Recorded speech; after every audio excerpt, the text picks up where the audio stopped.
Hey there, guys. What's going on? Two things that came up for me today working with a client is one, and this came up with in karate the other day too for me. Um, what we teach, we need to learn ourselves.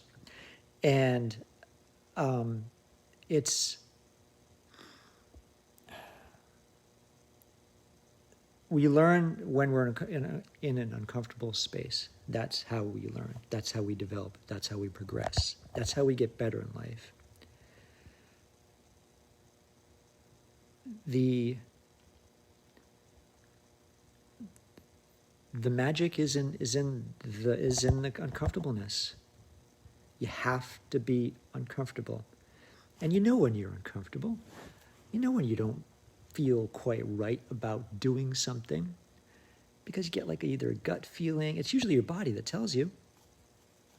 And if you quiet your mind enough to hear your body, then you realize it. And even sometimes you don't have to quiet your mind because if it's really, really, really, really strong, you're like, you get butterflies and nervous and maybe shakes and that's your body telling you that this is an uncomfortable situation. Depending on the severity of it, you should be there. You need that little bit of uncomfortableness. You need to push yourself. That's where the magic is. If you don't push yourself and you sit in the same place all the time, doing the same exact thing all the time, nothing is ever going to change in your life. If you're okay and you're comfortable with your life and you don't want anything to change, that's cool. That's fine. That's awesome. But not too many people are like that. Even people who say they are, they're really not like that. It's not in our DNA. We, as a species, did not get to where we are by sitting around and doing nothing and being comfortable. Our default is being comfortable, but we don't grow that way, and we haven't. So you have to push yourself. You have to go into that place of uncomfortableness. And the funny thing is with it is it'll feel uncomfortable, but when you do it over and over for a little while, you try something new, what happens?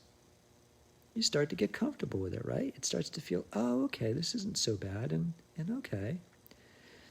Now, if you stay in that place, you'll be comfortable with it, and it'll be your new norm. It'll be your new normality. And then if there's something else that's like a little more uncomfortable, again, you'll do the same thing. You go in that little place that's uncomfortable, like, oh, I want to try something now a little different, maybe even more difficult. And it'll feel uncomfortable again. It'll feel icky. And you'll go through that same cycle over and over again, rinse, repeat. That's how you learn. That's how you progress. That's how you grow, period. That's one thing. And that's so important, is the repetitive nature, the practice of over and over and over and over and over again.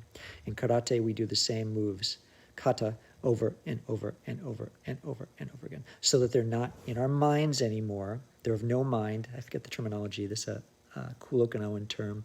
I can't remember it. If I could remember it would sound really cool on the video, but I can't remember it.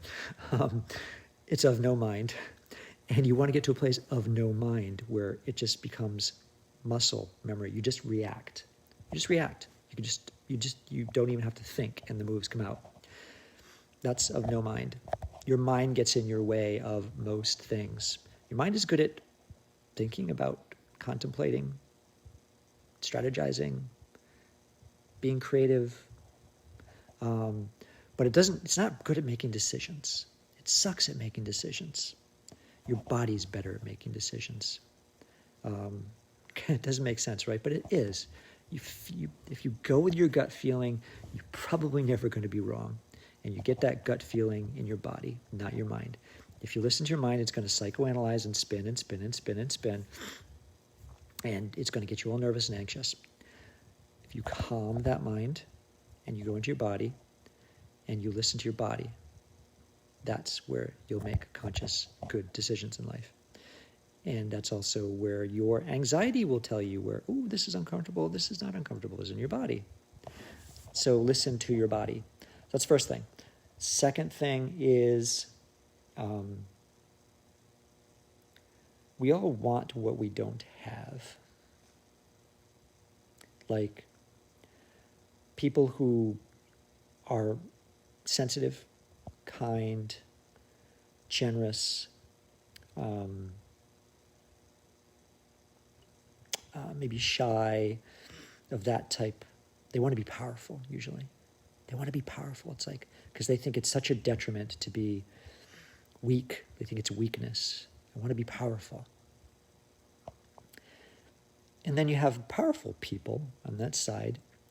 And some of them want to be kind and generous, and they, maybe they're really, really great at business, or they're really, really good at directing, and they're really, really good at, being the boss. But maybe they suck in their relationships because they can't tap into their sensitive nature.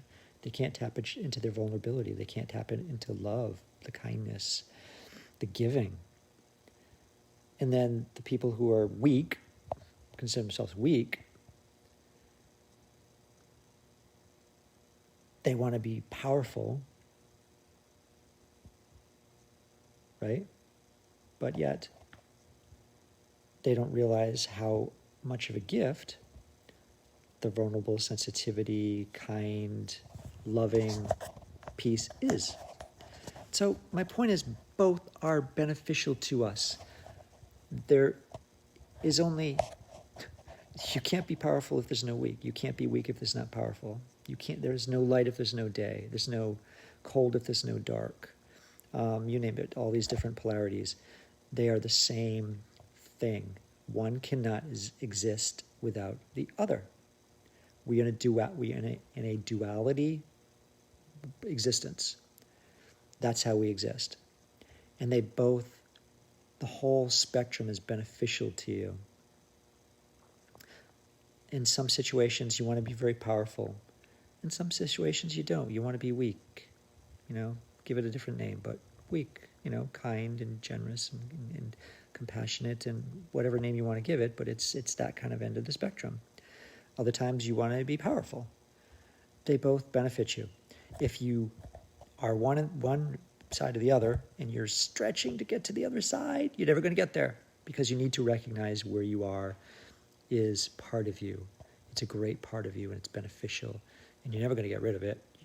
You'll just fight with it till eternity. You need to accept it, that it's part of you, and it's a benefit to having it. So those two things, that's what I want to talk about. Those came up with a client today, and very, very strongly, very, very strongly. So I want to talk about them.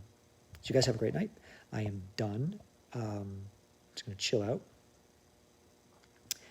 And if you like these videos, give me a heads up, thumbs up, hearts and flowers and candy and whatever else you want to put on here would be great. And I will be back to talk about another topic tomorrow. Have a great night. Bye-bye.